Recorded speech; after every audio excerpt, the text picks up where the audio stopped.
Waktu untuk tarik semula. Dan pada waktu ini juga Tara Kristal yang terkadang harapan Malaysia dikuburkan. Dah tak ada apa lagi yang tinggal untuk negara kita. Kita ada peningkatan, tapi kita kekurangan kejayaan. Bangkitlah Malaysia. Sampai bila kita dah macam ni?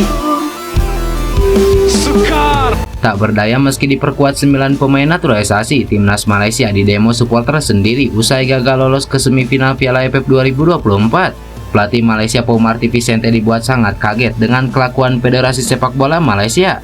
Tebar ancaman serius, pelatih Filipina tegaskan siap bungkam skuad Garuda usai kejutkan Vietnam di Piala AFF. Jadi, simak informasi selengkapnya sebagai berikut.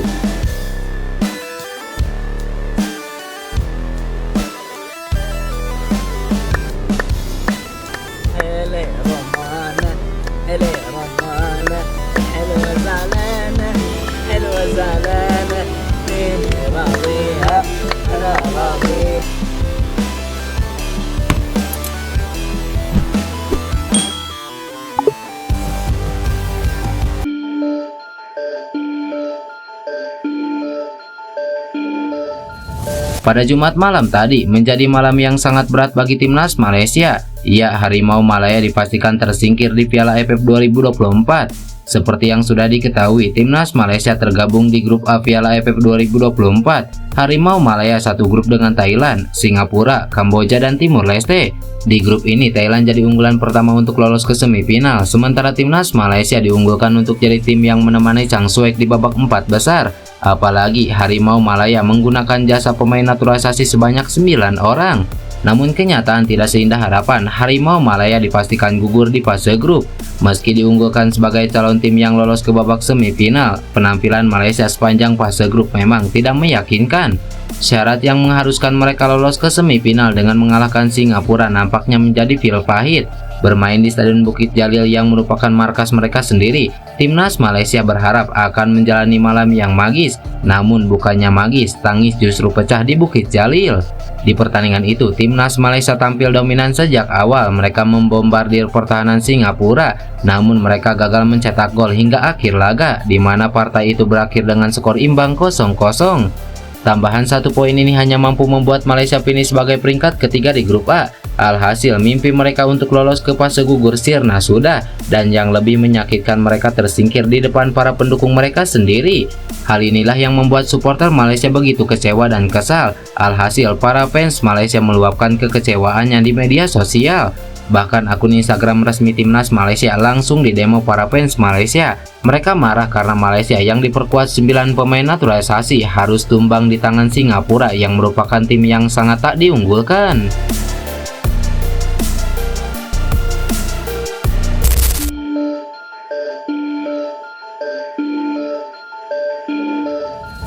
Sebagaimana yang diketahui, Federasi Sepak Bola Malaysia telah mengumumkan pelatih baru untuk timnas Malaysia untuk menggantikan posisi Paul Marty Vicente. Keputusan dari PAM ini membuat Paul Marty Vicente merasa terkejut karena tim Harimau Malaya saat itu masih berkompetisi di Piala AFF 2024. Pelatih asal Spanyol tersebut saat ini hanya berstatus sebagai caretaker di timnas Malaysia. Dia mengambil alih peran dari Kim Panggon yang telah diberhentikan di posisinya sebagai pelatih timnas Harimau Malaya. Piala AFF 2024 menjadi tugas terakhir Paul Marty Vicente bersama timnas Malaysia. Sang pelatih juga telah mengumumkan bahwa ia tidak akan lagi melatih Syafiq Ahmad dan rekan-rekannya pada awal Desember tahun ini. Namun di saat Paul Marty Vicente masih berupaya untuk membawa timnas Malaysia melaju ke semifinal Piala AFF 2024, PAM justru telah mengumumkan pelatih baru. PAM secara resmi menunjuk Peter Klamovski sebagai pelatih baru tim Harimau Malaya pada 16 Desember 2024. Paul Marty Vicente merasa bingung dan aneh dengan keputusan PAM yang sudah mengumumkan pelatih baru untuk timnas Malaysia. Sementara itu, dia masih bertanggung jawab memimpin timnya untuk mencapai hasil yang baik di Piala AFF 2024. Saya merasa sejak awal turnamen semua yang terjadi agak aneh. Malah saya tidak tahu kebaikan apa yang bisa dilakukan jika mengumumkan kabar kehadiran pelatih baru saat kami masih di sini. Namun itu di luar kendali kami. Jadi yang bisa kami lakukan adalah fokus pada sesi latihan dan juga pertandingan agar kami bisa memberikan yang terbaik saat melawan Singapura, ungkap Paul Marty Vicente. Namun saat ini tugas Pau Marti Vicente telah usai hasil imbang kontra Singapura. Usai pertandingan kontra Singapura pun, di tengah-tengah lapangan hijau, Pau Marti Vicente terlihat begitu emosional kepada para pemain Malaysia yang tak mampu mencetak satu gol pun ke gawang Singapura.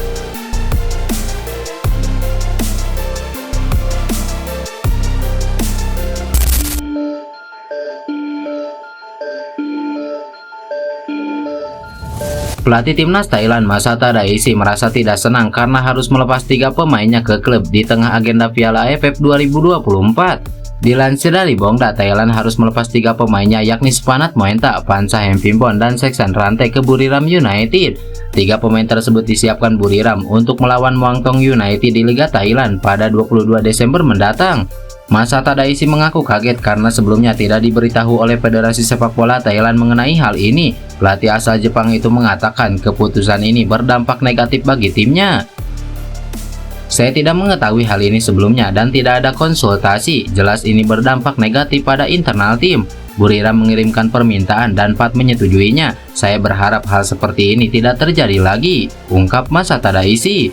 Ya, Buriram memanggil 3 pemainnya memanfaatkan celah Piala AFF 2024 yang tidak masuk agenda FIFA. Hal ini membuat pihak klub punya kekuatan untuk menarik pemainnya. Terlebih jadwal pertandingan Buriram United melawan Muangthong United juga berlangsung pada 22 Desember. Laga ini digelar 2 hari setelah Thailand melakoni pertandingan penutup fase grup kontra Kamboja yang baru saja digelar.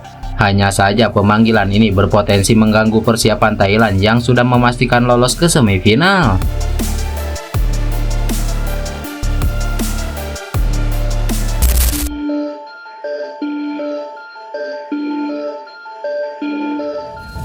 Lagi dan lagi, Malaysia kembali jadi sorotan. Kali ini karena langkah mereka yang tampak meniru strategi timnas Indonesia dalam memburu pemain keturunan yang berkarir di liga-liga top Eropa. Hal ini terungkap setelah pemangku Raja Johor, Tunku Ismail Idris, yang juga merupakan bos klub Johor Darul Tajim, bertemu dengan Presiden FIFA Gianni Infantino. Pertemuan ini menjadi ajang bagi Malaysia untuk memaparkan proyek ambisius mereka dalam mengembangkan timnas mereka.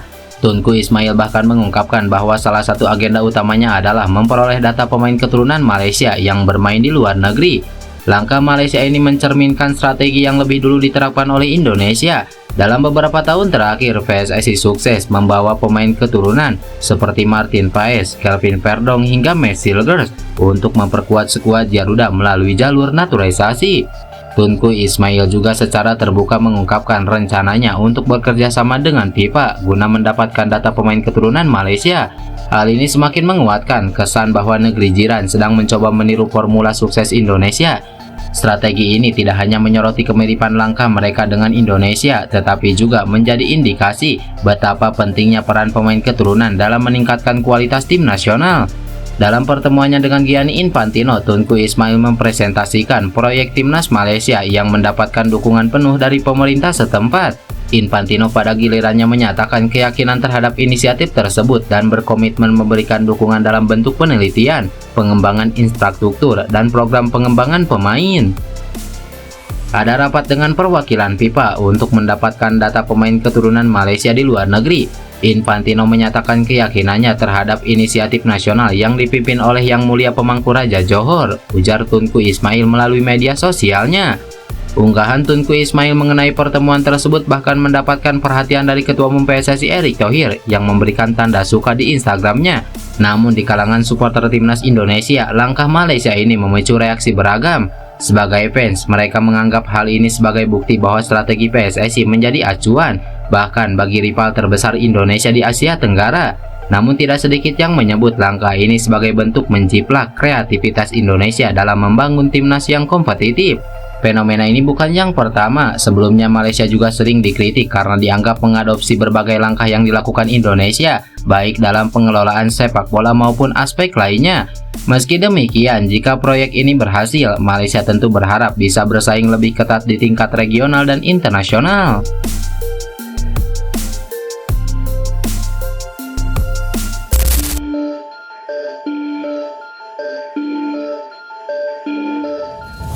Seperti yang diketahui, Filipina berhasil meraih hasil imbang kala berjumpa dengan Vietnam di Stadion Rizal Memorial. Secara mengejutkan, tim berjuluk Dajkal itu mampu unggul terlebih dahulu pada menit ke-68. Sayang, keuntungan rival timnas Indonesia itu tak berakhir manis hingga Vietnam mampu menyamakan kedudukan di penghujung laga. Kendati begitu, Albert Capella selaku pelatih Filipina yakin jika hasil imbang itu tetap menjadi sesuatu hal yang positif sebagai bekal untuk menghadapi timnas Indonesia. Bahkan pelatih Filipina itu optimis jika anak asuhnya mampu mempertunjukkan permainan layaknya saat berhadapan dengan Vietnam, maka skuadnya bukan tak mungkin bisa meraih kemenangan atas timnas Indonesia. Jika Filipina bertarung seperti saat menghadapi tim Vietnam, kita masih bisa menang melawan Indonesia. Saya tahu anak asuh saya beristirahat sebentar, tetapi mereka akan berjuang keras untuk mencapai semifinal, ujar Albert Capellas. Lebih lanjut, Albert Capellas menyebut jika dirinya sangat bangga dengan performa skuadnya selama gelaran Piala AFF 2024. Pelatih berpaspor Spanyol itu mengaku tidak memiliki kekhawatiran saat bersua dengan timnas Indonesia. Pertandingan timnas Indonesia kontra Filipina sendiri akan menjadi laga pamungkas di babak penyisihan grup B Piala AFF 2024. Stadion Manahan Solo bakal menjadi venue pertandingan tersebut yang berlangsung pada Sabtu malam. Siapapun tim yang mampu tampil maksimal dan meraih kemenangan maka dipastikan berhak lolos ke babak semifinal. Pasalnya, kedua kesebelasan hanya memiliki selisih 1 poin dan memiliki peluang besar untuk lolos ke babak selanjutnya.